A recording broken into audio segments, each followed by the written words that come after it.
নমস্কার, কেমন আছেন সবাই? ভিলেজ লাইফের নতুন পর্বে সবাইকে স্বাগত। মাংস রাঁধতে চলে এসেছি, অনেকটা বেলা হয়ে গেছে, কারণ রান্নাঘরের দিকে সামলাতে সামলাতে এদিকটা আসতে দেরি হয়ে গেল। খুব তাড়াতাড়ি রান্না করতে হবে, দাদা খেতে চলে আসবে তার জন্য। তারপর দেখুন মাংসতে মশলা দিয়ে নিলাম, কাঁচা লঙ্কা আর জিরে বাটা আদা বাটা দিয়েছি, আর এদিকে রসুন পেঁয়াজ রেডি করেছি, মশলাও রেডি করেছি। এদিকে জল বসিয়ে দিয়েছি গরম, কাঁচা জল দিলে ঝোলের স্বাদ নষ্ট হয়ে যাবে, তার জন্য এদিকে মাংস মাখিয়ে নিচ্ছি। লঙ্কা বেটে হাত জ্বালা করছিল, তার জন্য খুন্তি দিয়ে মাখিয়ে নিলাম। তারপর তেল বসিয়ে দিলাম, আলুগুলো ভেজে তুলে রাখবো, আলু বেশি গলে গেলে খেতে ভালো লাগে না, তাই। তারপর পেঁয়াজ ভাজতে শুরু করে দিলাম, পেঁয়াজও আধাটা তুলে রাখবো, পরে দেব। পেঁয়াজগুলো বেশি গলে গেলে মিষ্টি মিষ্টি ভাব হয়ে যায়, তার জন্য। তো আদাটুকু মাংসর সাথে কষাবো।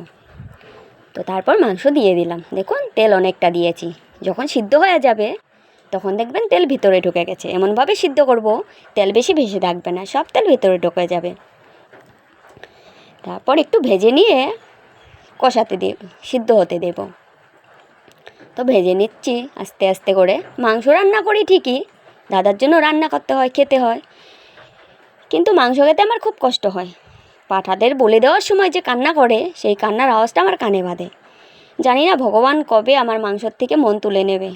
আমি ভগবানকে সবসময় বলি যে ভগবান, মাংসর প্রতি আমার ঘিন্নে দাও, আমি যেন খেতে না পারি। তারপর দেখুন টমেটো কেটে রেখেছি, আলু ভেজে রেখেছি, এগুলো পরে দেব। তো তো রসুন বাটা দিয়ে দিলাম, একটু ভেজে নিয়ে তারপর জল দেবো কষানোর জন্য, সিদ্ধ হওয়ার জন্য। একটু সময় ভাজবো, তারপর জল দিয়ে ঢেকে দিলাম, আধা ঘন্টা সিদ্ধ করব। তারপর সিদ্ধ হতে থাক। তারপর সিদ্ধ হয়ে গেছে, দেখুন তেলও ঢুকে গেছে ভিতরে, দেখুন কত তেল কমে গেছে। আমি যেরকম লোকজন আসলে তেল তেল মশলা মশলা কষানো রান্না করি, আজ সেরকম রান্না করব না। আর সেভাবে সবসময় খাওয়াটা উচিতও না। অনেক মশলা, অনেক তেল, তেল দিয়েছি যতটুকু দরকার দিয়েছি, কিন্তু কম হবে না, বেশিও হবে না। পুরো হয়ে এসছে, এবার ঝোল দিয়ে দেব। আমি ভাবি যাদের প্রাণ দেওয়ার আমাদের ক্ষমতা নেই, তাদের প্রাণ কেড়ে নেওয়াটাও আমাদের অধিকার নেই, তার জন্য আমার মাংস খেতে কষ্ট হয়। তারপর দেখুন টমেটোগুলো দিয়ে দিয়েছি। টমেটো এরকমভাবে থাকবে, সিদ্ধ হবে, গলে যাবে না। টমেটো গলে গেলে টকটক হয়ে যায় তরকারি, রান্নাটা, তার জন্য টমেটোটা পরে দিই। তারপর দেখুন ঝোল দিয়ে দিলাম। তারপর রান্নাবান্না করে এক জায়গায় যাব, সাথে থাকুন, দেখতে থাকুন। আর একটা জিনিস আনতে যাব, আশা করি সবার ভালো লাগবে দেখে। তো খুব তাড়াতাড়ি করে আজকে রান্না করছি। এলাচি বাটা দিয়ে দিলাম, হয়ে এসে প্রায় নামিয়ে নেওয়ার সময় এসে গেছে।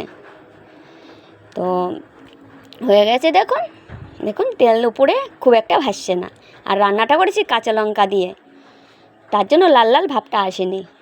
আর শুকনো লঙ্কা খাই না বেশি, তো খাওয়া খারাপ, তার জন্য।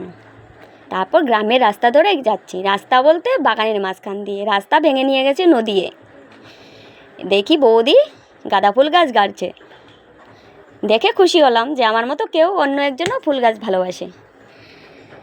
তো কথা বলছিল, অনেক দিন দেখি না, এদিকটায় আসো না। বললাম দরকার আছে আজকে, তাই আসতে হলো। তারপর অল্প সময় বৌদির সাথে কথা বলে আবার এগোচ্ছি। দেখুন বাগান দিয়ে যাচ্ছি, পাখির কলো কলো আওয়াজ, তারপর ঠান্ডা হাওয়া বইছে, মনেই হচ্ছে না গরম দিন। তারপর দেখুন এটি পাহাড়ি নদী, পাহাড়ে বৃষ্টি হলে এদিক দিয়ে জল আসে, আর জলগুলো খুব ঠান্ডা আর খুব পরিষ্কার। ছোটোবেলায় কত স্নান করতাম, এখন আর আসা হয় না। নদী ভেঙে ভেঙে বড় হয়ে গেছে, আগে ছোট ছিল। নদীর পাশে আছে আমাদের জমি 5 বিঘের মতো, দেখুন ঝোড় হয়ে আছে, কিন্তু কখনো বাবা আসে না, দেখতেও আসে না। সাইডে দেখুন সিম গাছ, বেগুন গাছ লাগিয়েছে অন্য লোকেরা, কিন্তু বাবা দেখতেও আসে না, কিছু বলতেও আসে না। তো এই বাড়িতে দেখুন বাচ্চারা খেলা করছে, দেখে কি ভালো লাগছে। আমিও একদিন এরকম ছোট ছিলাম, তাই না? এখন বড় হয়ে গেছি, মনে হয় কি একদিনের জন্য যদি ছোটোবেলাটা ফিরে পেতাম, কিন্তু সম্ভব না। ওদের দেখেই খুশি হই। ছোটোবেলাকে খুঁজে পাই ওদের মাঝখানে। এদিকে দেখুন একজন দোল খাচ্ছে, আরেকজন আমার দিকে তাকিয়ে আছে, হাসছে। কি মিষ্টি না, নিষ্পাপ বাচ্চা এরা। তারপর আরেকজন চুপচাপ করে বসে আছে। এই যে এগুলো নিতে এসেছি, অ্যালোভেরা। এ বাড়িতে অনেক অ্যালোভেরা গাছ আছে। এনারা বাড়ি নেই বলে দেখুন কত ঘাস হয়ে গেছে। এনাদের বাড়ি কলকাতাতেও আছে একটি বাড়ি, নদিয়া ডিস্ট্রিক্টে। ওখানেই ওনারা গেছেন 1 মাস ধরে, তাই ঘাস হয়ে গেছেন, নাহলে অনেক যত্ন করে রাখে। তো এখান থেকে আমি অ্যালোভেরা পাতা নিয়ে যাই যখন যখন আমার দরকার হয়। আর এগুলো খুব ভালো। কেউ যদি জানতে চান পাতা দিয়ে কী করি, কমেন্ট করবেন, দেখাবো। তো 4-5টা পাতা 20 টাকা দিয়ে নিলাম। এবার বাড়ির দিকে এগোতে হবে। তো এখানে ছাড়া আর কোথাও পাই না এই পাতাগুলো। বাড়িতে লাগালেও হয় না, জানি না কেন, যত্ন করি তবুও। তারপর বাড়ির সামনে চলে এলাম, দেখলাম এই মিষ্টি ভাস্তা দাঁড়িয়ে আছে, বলে পিসি ভিডিও করো, আমি নাচবো। বললাম হ্যাঁ নাচো, ওর সামনে আসলে ওকে ভিডিও করতেই হবে। দেখুন নাচতে নাচতে পড়েই গেল বেচারা, কিন্তু ব্যথা পায়নি। নাচছিল, সাথে গানও গাইছিল। তো আবার টাটা করছে। আজ এ পর্যন্তই, কথা হবে নতুন পর্বে। ততক্ষণ সবাই খুব ভালো।